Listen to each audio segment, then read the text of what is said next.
Alright y'all, welcome back to the channel and to some more buckshot testing, and today we've got another new shell that we haven't tested on the channel yet, and I'm really excited to see what it can do because this is kind of the modern version of the Winchester Supreme shells that we've tested a couple times over the last few weeks. And if you haven't seen it, they gave us one of, if not the best buckshot patterns we've ever gotten on the channel. So here's the card, so go check that one out if you're interested in it. But since these are the modern version of them in a sense, I'm definitely excited to see if they can actually hold up to what those gave us or not. So as for that shell I've got today, I brought out some of these Winchester Double X buckshot loads. They are a 12 gauge, 3-inch, 12 pellet load of double aught buck moving about 1,450 feet per second. Now by the numbers, these should be pretty well identical to what those old Winchester Supreme shells were, but I'm sure that the load has changed a little bit since then in one way or another. So I guess we'll have to see what these can do. I've heard from some of you guys that you've gotten some pretty nice results from these, so we'll see what I can get out of them. But as for the setup we've got to run them through today, I brought out the Remington 1187 with its stock factory flush full choke, and this combo has always been a very consistent, very reliable starting point when it comes to a buckshot load. I definitely plan on testing those through chokes like the Kicks Buck Kicker and probably the Pattern Master Black Mamba as well, so we will do that, but we should probably get a starting point to work off of if nothing else. And this 1187 with the full choke is typically my go-to, because if we see decent performance out of this combo, then we should be able to get even better with those other chokes. So we'll start here and see what we get. So as for today's test, everything is set up the same as we usually do it. I've got the big sheet of paper set up at 40 yards. I've got the chronograph so we can get our velocity from the shells, and I've got the templates that we can lay up over our pattern as well when we go down and look at it. So enough talking, let's get you guys a view of this target and we'll take this shot and see just what kind of a pattern we can get for a starting point from these Winchester Double X 12 pellet shells. Can they compare to what the Winchester Supreme shells gave us? I don't know yet, but let's head over here and take the shot and see what we get.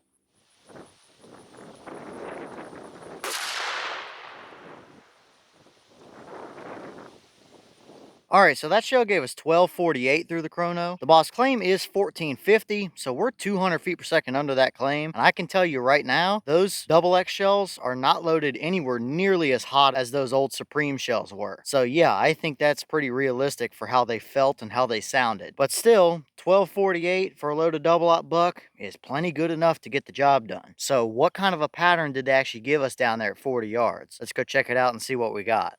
Alright, so now we're down here at our 40-yard paper, and this is what we got. Now, right off the bat, the white dot was my point of aim. The paper's 36 inches wide by about 42 inches tall, and I gotta say, this is pretty impressive. I kind of figured that these would be a decent patterning shell right off the bat through that stock full choke, but man, that right there is pretty hard to argue with. Now, we did obviously have two flyers over there on the left. If those two flyers were right there in that middle of the pattern, that would be one of the top buckshot patterns that we've ever gotten, without a doubt. Now, I did measure things. If you include the flyers over on the left, the overall spread is 16¼ inches, but we only had 11 inches for this main middle core area of the pattern, and that is straight up and down there. So considering that we have those two flyers over there, if they were right there with the other ones, we would have right at an 11-inch pattern, which I think would put it at second best right off the rip here. So yeah, that is pretty impressive. There's no doubt about that. That would be absolutely deadly on pretty much anything you would ever need it for. So looking very nice there on the plain sheet of paper. But let's throw a few templates up and actually get a little bit more of a reference point as to how they would have done in some more real life type of scenarios. Alright, so here's our 10-inch circle real quick, and as you can see, we had 8 out of the 12 pellets within there. Now the other 2 that were in our main core area are just off the bottom edge and just off the top edge. So everything is right there, excluding those 2 flyers way over on the left. So I would say we're looking very nice there for our main core area, but let's throw the deer template up and see how this would have actually looked in a hunting type of scenario. Alright, so here's that deer template, and clearly if we put it right where our point of aim would have been, you have an absolutely devastating pattern there. I mean, everything, excluding those 2 flyers, is right there in the heart and lung area. So yeah, that deer would probably not go anywhere at all. So man, I wish those 2 flyers were right over there with the rest of them, but still, I think at this point it's pretty nitpicky. Considering that these shells do not have a wad, this is a really nice performing pattern. They are copper plated and they are buffered, which drastically helps, I'll tell you that. But typically that third portion, that being having a wad, is really what dials in a shell. So the fact that we got that kind of performance here is very impressive. So yeah, I think that pretty well speaks for itself there for a deer hunting pattern. I also have the hog template out here, so I guess we'll throw that up for a few seconds just to take a look at it. I can tell you right now it's going to be pretty well the same story, but I've got it, so we might as well at least take a look at it.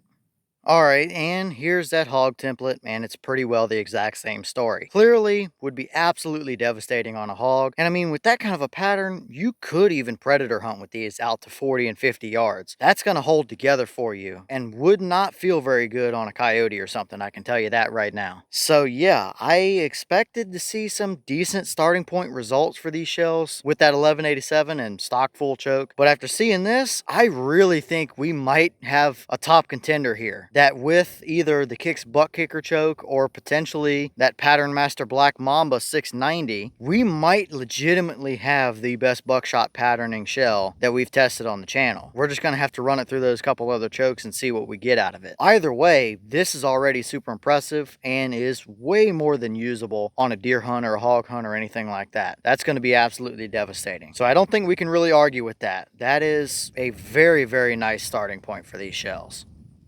Alright y'all, well, what did you think about those results right there? I don't think there's a whole lot we can say about that. I think it pretty well speaks for itself. If those two flyers were right over there with the rest of the pattern, that would probably be a top 2 or 3 contender for the best buckshot pattern that we've ever gotten. And still, with that being an 11-inch core, that is right up there in second place if we exclude those two flyers. So yeah, I think we've got another very impressive performer on our hands here. So I'm really excited to see what it can do through a couple of those other chokes like the buck kicker or the Black Mamba 690. If we can get better than that, or at least bring those couple flyers in, we're going to have a heck of a pattern on our hands there, without a doubt. And that already is very impressive, and you could take that out after anything you could ever want to hunt double-aught buck with, and it's going to absolutely be devastating. So I guess leave your thoughts in the comments. Is that about what you expected to see? Were you surprised one way or the other? Have you tested any of the Double X 12 pellet double-aught buck shells, and if so, what kind of results have you seen out of them? Is there another choke or setup combo you want to see these shells put through? And do you think we can get any better than that? Or is that about as good as we're going to see out of them? Let me know all that down below. Coming into it, I expected these to be a pretty decent performing shell, but considering that we pretty much, for the most part, almost got a matching performance to what we had seen out of the old Supreme shells with these, definitely gives me a lot of confidence that these can be a very, very nice performing shell as we move forward. But with that being said, I've got some more testing to get done for you guys, so I'm going to get back to it. As always, we have the channel Instagram as well as the mailbox where you can send stuff if you'd like. All that information will be in the description if you're interested in it, but I'm going to get back to it, so I'll see y'all in the next one.